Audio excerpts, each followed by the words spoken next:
Now, soon I'm going to speak with Alexandra Marshall of the Spectator Australia about a sensational story she's written that alleges some very cunning manipulation of the politics behind nuclear energy in Europe.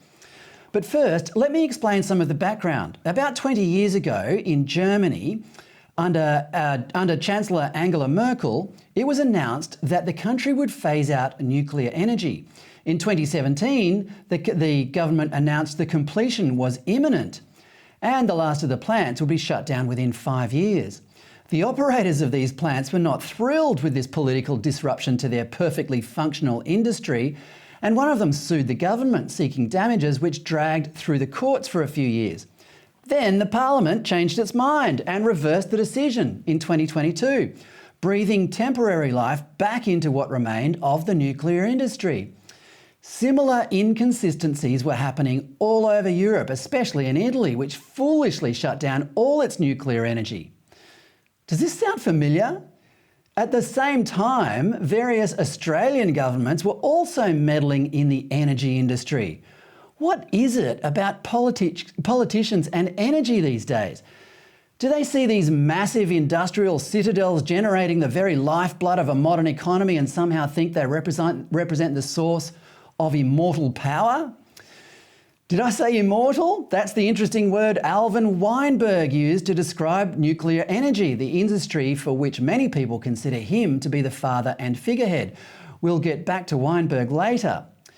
But from all this equivocating over nuclear, which was as bad elsewhere in Europe as it was in Germany, some interesting business opportunities arose involving the United Nations, green rent seekers, and various other nefarious types. Let's ask Alexandra Marshall what happened next. Alexandra, thanks for your time. It's an absolute pleasure to be here. Now, you say that nuclear power plants were devalued by various players in Europe around this time. Who was doing all this devaluing and why?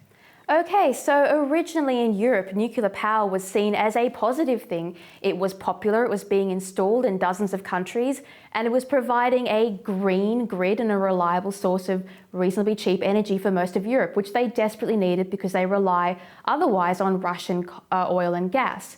So nuclear was great, it was good, people loved it. But then, of course, we had the Fukushima incident where a massive earthquake and tidal wave hit Japan and caused one of its cooling systems to fail, which we had the meltdown in Japan. Now, that event triggered those who are anxious about nuclear power in Europe to go into this hypersensitive kind of fit, even though it has nothing to do with nuclear power in Europe.